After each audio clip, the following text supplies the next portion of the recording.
Le choc initial. Une attaque israélienne dévastatrice.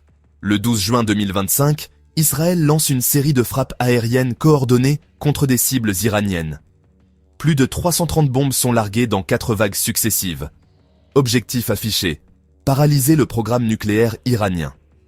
Mais les dégâts dépassent largement l'infrastructure. Selon l'armée israélienne, plus de 200 avions ont été mobilisés. Parmi les cibles principales, le site nucléaire de Natanz, la base de Shiraz, et surtout, le complexe militaire de Tabriz, entièrement. En parallèle, plusieurs hauts gradés iraniens sont tués. Selon les médias israéliens, 10 scientifiques nucléaires figurent parmi les victimes, tout comme le chef du corps des gardiens de la révolution et le chef d'état-major iranien, Mohammad Bagheri. Une stratégie de l'heure implacable. Le général Fayez al-Douairi, expert militaire, résume la manœuvre en un mot. Tromperie stratégique. Tandis que le monde pensait qu'une négociation s'ouvrirait à Oman, Israël et les États-Unis frappaient de manière préventive. La communauté internationale a été dupée. Israël et les États-Unis ont lancé leur attaque avant même la réunion diplomatique prévue, profitant d'un calme apparent pour semer le chaos. L'Iran, sous le choc, paralysé et dépassé. Ce qui choque les analystes, c'est l'impréparation iranienne. Malgré les signaux clairs, retrait des avions civils israéliens, évacuation des ambassades, alerte de la défense civile, l'Iran n'a rien vu venir. Ils ont ignoré tous les signes, comme en 1967, le scénario du désastre se répète. Certains comparaient ce moment à l'humiliation égyptienne lors de la guerre des 6 jours. Une défaite stratégique doublée d'une désorganisation politique. La riposte iranienne, symbolique mais inefficace. Dans la nuit du 12 au 13 juin, l'Iran envoie une centaine de drones vers Israël. Certains sont interceptés avant même de franchir la frontière. D'autres visent la défense aérienne dans le nord du pays. L'objectif semble être l'épuisement du système israélien. Mais pour al-Douairi, cette réponse est faible et attendue. Les drones prennent 4 heures pour atteindre leur cible. Ils sont faciles à intercepter. Ce n'est pas une réponse équivalente. Il ajoute que seule une attaque tridimensionnelle, drones, missiles balistiques et hypersoniques, pourrait créer une vraie rupture. Celle-ci n'a pas encore eu lieu. Décapitation scientifique, un coup fatal pour l'Iran nucléaire.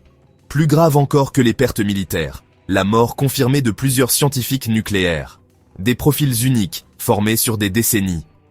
On ne remplace pas 9 scientifiques du nucléaire en quelques mois.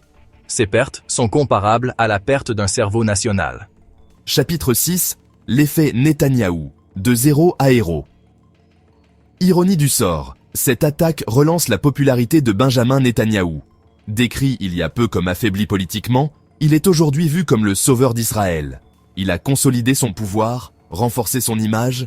L'attaque contre l'Iran a transformé un leader contesté en héros national.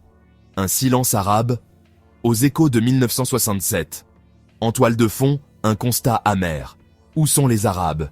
Comme en 1967, l'inaction, la division, la confusion sont au rendez-vous. Le journaliste Moattas Matar revient sur l'histoire des trahisons arabes entre les Jordaniens, les Égyptiens, les Saoudiens dans les guerres de Palestine. Ni unité, ni boussole. Depuis la guerre des 6 jours, les Arabes ont cédé la cause palestinienne, puis ont cédé leur propre avenir. Conclusion. Un tournant historique. Alors que le conflit s'intensifie, les leçons du passé se répètent. L'Iran, piégé stratégiquement. Israël, renforcé politiquement. Les puissances arabes, encore une fois absentes ou divisées. Mais l'histoire n'est pas finie. La prochaine frappe pourrait venir d'un camp inattendu. Ou d'un réveil collectif. Car ce qui est en jeu, ce n'est pas seulement une guerre, c'est l'avenir géopolitique du Moyen-Orient. Alors que la poussière des frappes israéliennes se dissipe à peine, une autre bombe, diplomatique cette fois, explose. Le Conseil des gouverneurs de l'AEA condamne officiellement l'Iran pour manque de coopération. Ce signal diplomatique pourrait redéfinir totalement la suite des événements. Selon l'expert iranien Mojtaba Majlesi, plusieurs scénarios s'ouvrent désormais, chacun plus lourd de conséquences que le précédent. Scénario 1. Le retour à la table des négociations. Une porte reste entrouverte. Si Téhéran et les puissances occidentales acceptent de faire preuve de souplesse sur leurs lignes rouges respectives, une désescalade serait envisageable. Ce chemin reste toutefois fragile et dépend d'un climat diplomatique peu propice à l'apaisement. Scénario 2. L'escalade graduée. L'Iran pourrait décider de réduire drastiquement sa coopération avec l'AIEA, en coupant l'accès à certaines caméras de surveillance ou en gelant des inspections. Une stratégie de bras de fer qui accroîtrait la méfiance et préparerait le terrain à des actions plus musclées de la part de l'Occident ou d'Israël. Scénario 3. L'option militaire préventive. En cas de réponse iranienne jugée agressive, Israël pourrait lancer des frappes ciblées supplémentaires sur les installations nucléaires iraniennes, avec l'aval d'une opinion internationale de plus en plus hostile à Téhéran. Cela marquerait une nouvelle étape dans la doctrine de la frappe avant enrichissement. Scénario 4. La guerre ouverte. C'est le scénario noir, une réponse iranienne massive déclenchant une spirale de représailles dans la région.